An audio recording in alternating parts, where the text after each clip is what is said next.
Sophia will recount how I took control of my life and put a stop to my husband Xander's destructive influence. For privacy reasons, I'll be using pseudonyms. As a prominent lawyer in my state, anonymity is crucial for various reasons. Let's not delve into the intricacies of my and Xander's love story. We fell in love, got married, and eventually divorced. The love, it seemed, wasn't reciprocal, as Xander cheated on me. The signs were apparent: avoidance, excessive time outside, and frequent business trips, though I wasn't involved in his sizable business. Despite my success as a lawyer, Xander considered me a failure due to earning less than him. One day, during another one of his supposed business trips, I decided to investigate. I discovered a secret Facebook account on his old laptop, confirming my suspicions. He was cheating with a beautiful woman, someone he found more attractive than me, often criticizing my appearance. Heartbroken and angered, I confronted him immediately. "Sandra, are you cheating on me?" "I have proof," I declared. Xander callously responded, "Sophia, you're just not that interesting anymore. You're always engrossed in pointless cases, neglecting me. Besides, you're not a supermodel who can captivate me with looks alone." Confused, I retorted, "What are you talking about, Xander? I have a demanding job, and you knew that when we got married. I haven't neglected you. It's you who stopped coming home and refused to communicate." And that's how I discovered Xanders Affair when I finally decided to confront him. I anticipated a degree of remorse from him, but the cold response I received caught me off guard. He shifted all the blame onto me, justifying his cheating, a claim that held no validity. Refusing to be falsely accused, I pointed out the flaws in his accusations. Instead of defending his position, he turned cold once more and nonchalantly revealed that he was relieved I had discovered his affair. In a chilling tone, Xander declared, "Good that you found out, Sophia. I no longer have to hide my beautiful girlfriend. She and I will have a perfect life together after I divorce your useless self. Finally, I will marry someone who's worthy of me and my name." His words hit me like a ton of bricks, sending a cold shiver down my spine. As he spoke of divorce, he not only insulted me but also asserted that I was not good enough for him. Accusing me of being a bad wife, he showed no remorse for his affair and even boasted about how a mistress would make a better spouse. Tears streamed down my face as he demeaned me, proclaiming his affair with pride. This was the man I had loved for over a decade, and his words left me shattered. Through my tears, I asked, "How could you say that, Xander? All these years, I've been beside you through thick and thin, honoring my vows and valuing you above all else." His callous response cut deep, dismissing my worth. "Well, Sophia, it doesn't matter anymore. You're just not right for me. I'm now a proud business owner, and a woman with average looks and a pretentious law degree won't do me any good." Feeling utterly demeaned, I protested. "How could you, Xander? I'm a capable woman, even if I don't fit your narrow definition of beauty. I've been a good wife to you, and now you're contemplating divorce." Correcting me, he stated coldly, "I'm not contemplating divorce, Sophia. I've already decided to divorce you. I'm done. I don't want to be with you anymore. I will file soon and have already hired a great lawyer. You better move out before I come home. I don't want to see your ugly face anymore." A few hours after Xander hung up on me, he sent the divorce papers through a friend who looked at me sympathetically. I numbly accepted the papers, shut the door, and cried miserably, letting the reality of my wasted years with a horrible man sink in. However, I decided I wouldn't let this break me. I was a strong woman who would take control of her life and teach Xander a lesson.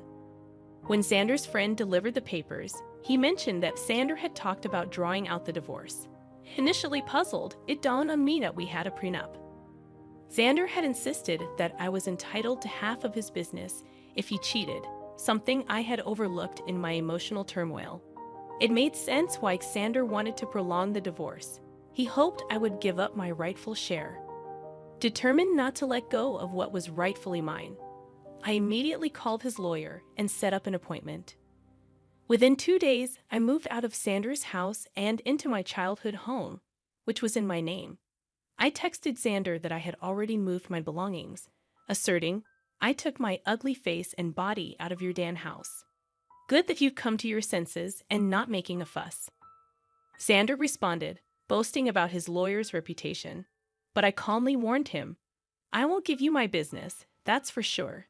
For now, you will stay away from me. Determined to uphold the prenup, I was ready to face whatever challenges lay ahead. I don't want to talk to you. You can only speak to me through my lawyers now, and I expect you to empty my house. Xander's words ignited a surge of boiling rage within me. It's astonishing how anger and hatred can fuel one's determination when faced with such utter contempt. My mind cleared, and I couldn't help but almost laugh at Xander's ignorance. He had no clue who he was up against. Doubtful that his lawyer, Jake, knew either, I arranged a meeting with him at a cafe. Upon seeing me, Jake began to visibly tremble, only calming down upon recognizing me. He seemed confident, but not enough. Jake was a decent lawyer, but he hadn't anticipated facing off against someone like me. Xander never considered me influential, so Jake was utterly unprepared for our encounter. Jake appeared nervous and his hands shook, but I refrained from further intimidation. He wasn't to blame for my predicament. Hello, Jake. Nice to see you here, I greeted, noticing his surprise. If you have any doubts, let me clear them for you. Yes, I am the wife. Ma'am, I'm so sorry. I wasn't expecting you to show up. Jake stammered, flustered by my presence. The surnames don't match because I got married after I received my law degree. I used my maiden name for official purposes, I explained. Ah, I see, Jake muttered, visibly uncomfortable. So, I'm guessing you want to drag out this case. That's what my client has told me. Your client has been misleading you, Jake. He's the one who wants to prolong this case. Isn't that what he told you? I confronted him directly, knowing my reputation as a lawyer spoke volumes. Jake squirmed under my scrutiny. Accustomed to asking the right questions, I didn't mince words. You don't have to answer that, Jake. I've known Xander for over a decade. I married that idiot for God's sake. I know what goes through his thick head. Concerned for Jake's predicament, I decided to enlighten him. Since I know you, and it's not fair on you, I'll tell you the truth about this divorce. What do you mean, ma'am? Jake inquired, clearly taken aback. Did my dear husband mention to you that he cheated on me? I asked pointedly, watching Jake's expression for confirmation. His reaction spoke volumes, confirming my suspicions. Once again, Jake was caught off guard by my revelation. I won't lie to you guys. It did sting and hurt my ego to admit to my colleague that I had been cheated on. It's not a pleasant experience. However, I knew better than to betray my emotions. No matter how humiliated I felt, I still had the upper hand, and I was well aware of that. Jay, on the other hand, didn't know. He said, No, I don't think my client has told me about that. But he did warn me that, in his words, you would make some baseless accusations because you want to ruin him. Oh, you poor thing, Jake. Your client has played you like a fiddle. Although it might make you happy to know that Xander thinks you are one of the best lawyers out there. Well, that's a big compliment, but I will never measure up to you, ma'am, Jake confessed. I wish he had told me that his wife also practices law. He only told me that you work at a law firm. My husband never really took my accomplishments seriously. He had a habit of undermining my work and influence. It was foolish of me to stay with him this long. However, it was smart of me to sign the prenup to save my butt, I shared. Jake was completely taken aback by the mention of the word prenup. He looked shocked, and the term seemed foreign to him. I didn't need to be a rocket scientist to know that he had been ambushed again. Xander had conveniently forgotten to mention the prenup to Jake, perhaps hoping I had forgotten about it. Well, who knows? It didn't matter. Since the word of the prenup was out there, Jake was frazzled. There's a prenup in this marriage? Your husband hadn't mentioned that. Do you have any proof, ma'am? Jake inquired. Oh, I do have plenty of proof, Jake. I brought the papers along. I had a feeling that Xander would try to get out of dealing with the consequences of his actions. Well, not on my watch. I would really like to see the papers, ma'am. Also, I think I would need to see proof of his affair if you have any. Don't worry, Jake. I brought along everything. Like I said, it isn't me who wants to drag out this divorce. The sooner it happens, the better it is for me. I handed over all the evidence to Jake, from messages to pictures and documents.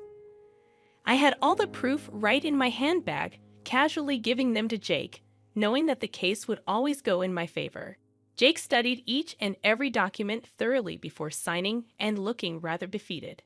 He then looked at me and said, "I see that you have solid proof of everything, ma'am. I had no idea about all of these things. I figured that out, Jake. Also, I know how difficult it is to work with unreliable clients, especially when the opposite party has an equally strong lawyer for their case." "You're right about that, ma'am. I think that's all I needed to talk about today. I believe I need to have a serious conversation with my client before I decide to proceed with his case. I'm sure someone will contact you soon, although I can't say that it will be me." I could tell what Jake was hinting at but didn't comment on it. I thanked him for his time and proceeded to walk out of the cafe. I went straight to work and started to prepare my own documents for the divorce. All the lingering sadness was gone. Now, there was this rage within me that was driving me to make sure Xander suffered for what he had done, and I knew he had no way out of this mess he had created. It took Xander one day to get back to me. He called me on my number despite telling me not to contact him directly. It was funny but not surprising. I knew he would find himself in this situation. When I answered his call, he sounded very pissed off. "What the hell did you say to my lawyer, Sophia?" My, look who's calling after telling me to stay away. "Now what happened with your lawyer, Xander? Stop playing around, Sophia. Tell me what you told him that made him quit today. Your lawyer quit today? How sad, Xander. I guess you should have been upfront about your situation and who they would be fighting against. You don't know what you're saying? You are a freaking nobody. I won't let you take away my family business." "Oh, I would like to see you try, Xander. I will hire a better lawyer and doubt you. Just wait and watch. I will destroy you in court. You will come to me begging for mercy." "Well, sounds like a plan, Xander. Good luck with that. But a word of advice from a lawyer. Remember to tell your new lawyer about your affair and the prenup." When I said that, Xander simply hung up on me. It made me chuckle. He was in deep trouble but still didn't know it. He would try every lawyer in town and see if anyone would represent him. I am a known name here, so people knew not to mess with me. Plus, anyone stupid enough to believe his lies would be dragged down to reality when I presented them with my ammo. Xander said that he would make me beg for mercy. I knew that it would be a matter of time before he would come begging at my door. I was right in thinking that Xander would be back, begging at my door. He literally had no other choice. One fine morning, while I was getting ready for work, there was a knock at my door. I was a little confused about who showed up at such an odd time. Imagine my surprise when I opened the door and found my soon-to-be ex-husband, looking forlorn and weary. I invited him in because I didn't want the scene outside my home. I was already dealing with enough. When he came inside, I said, "Make it quick, Xander. I don't have enough time to waste on you. I don't even know why you're here. We were supposed to strictly communicate through lawyers only." "Yeah, about that. I haven't found a good divorce lawyer yet." "Oh, that's sad for you, Xander. You better hurry up because I hear that your mistress has been dying to marry you." "I'm not worried about her anymore. Listen, Sophia, we need to talk. You have been sabotaging my lawyer so that they wouldn't take my case. That is very unfair." I immediately laughed when he said that. I couldn't believe that Xander would have the audacity to pin the entire blame on me. This once again showed how little he valued my profession. He thought that just because he was willing to throw money, people would pull at his feet. Oh dear, that's an amazing joke, Xander. Let me just clear that misconception for you. I haven't been sabotaging anything. It's your stupidity that's causing trouble. I don't understand. What did I even do? Should I remind you how you lied to your lawyers about the affair and the prenup? That is enough to make them look like fools in court. Do you think lawyers would jump at representing unreliable clients like you? Besides, I will admit that my name will make a lot of people walk away. You may consider me to be useless, but I actually do have a good name in this profession. Yes, I know that now, Sophia. I've tried being open with lawyers too, but none of them are willing to help me. That's what happens when you try to go against an ironclad prenup. You really should have thought your affair through, Xander. Not that it matters now. The damage is done. No sane lawyer would fight for your cause. You'll be giving me half of your business. Xander's facial expression said it all. He didn't want to lose his business. I mean, that's why he tried to pick a good lawyer and drag out the divorce. He wanted to keep me hanging long enough until I would snap and just leave him alone without demanding half of his company. After a few days, it became clear to him that no one would take his side. Hell, he was even finding it hard to find any lawyer who would go against me. So, he did what he thought was his last resort. He started to cry and beg. Sophia, you know how much this business means to me. Please don't do this. You can take everything else, but please don't ask to split the business. Why not, Xander? You were the one who put in the clause of splitting the business in case you cheated. You think I will give up my rights that easily? I deserve it after the betrayal you threw in my face. It was all a mistake, Sophia. Believe me. I have actually put my relationship on hold because I know what a big mistake it was. Maybe, just maybe, we can give this marriage a try. I can say for sure that this hurdle will only make us stronger. Xander's words made me laugh out loud again. The audacity of this man was unmatched by anyone I knew. I really didn't know what to say. He was actually asking to get back together, as if I would be stupid enough to do that. I did know that he had put a pause on his relationship with his mistress. The rumors were out that the mistress was not happy, and neither was Xander. But if he thinks this will make me go back to him, he is dead wrong. I already made the mistake of marrying a piece of and learned my lesson the hard way. Plus, I knew why he was suddenly desperate to get me back. You must be delusional for suggesting something like that, Xander. I didn't come this far in life by being utterly stupid. I know that you want to get back to me because you don't want to split your business. Sophia, we were happy together. Let's just look past this one time and restart our marriage. I will cut off my mistress. I swear there's no reason to do that, Xander.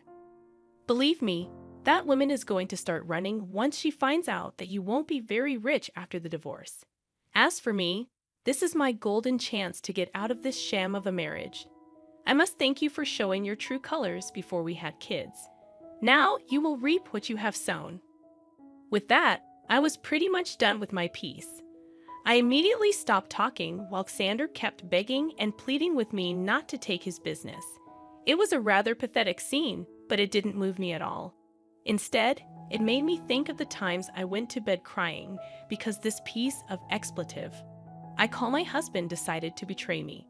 Seeing Xander in a vulnerable place only gave me satisfaction and completed my revenge. Now, I simply needed a clean break to start fresh. Well, I definitely got more than what I had bargained for. Karma hit Xander hard and fast. He tried for weeks to change my mind and make me come back home. I turned a blind eye to everything simply because I wasn't interested in his drama. I was ready to move on. Since he had filed for divorce already, I hired someone from my firm to represent me. I'm not a divorce lawyer, so I couldn't do it myself. Besides, I wanted as minimum interaction with him as possible. After a month of trying to change my mind, he was forced to get a lawyer and ask for a clean break. He knew that if I took the case to court, he would only face humiliation and ultimately waste money on lawyers appointed by the court. So he receded and asked for a mutual split. The prenup made it super easy for me to get the divorce. Of course, I had plenty of proof to show everyone that Xander cheated. As per the prenup, he was supposed to give up half of his business to me. He wasn't happy. But there was no way out, so he signed over half of it to me. We did give him an offer to buy me out, but he had no money. Now, why would a big business owner like Xander have no money, you ask? Well, he had spent it all on his mistress, who is now not taking his calls or texts. I guess she figured out that he won't be rich anymore. But now, No one is willing to date her because they know what a gold digger she is.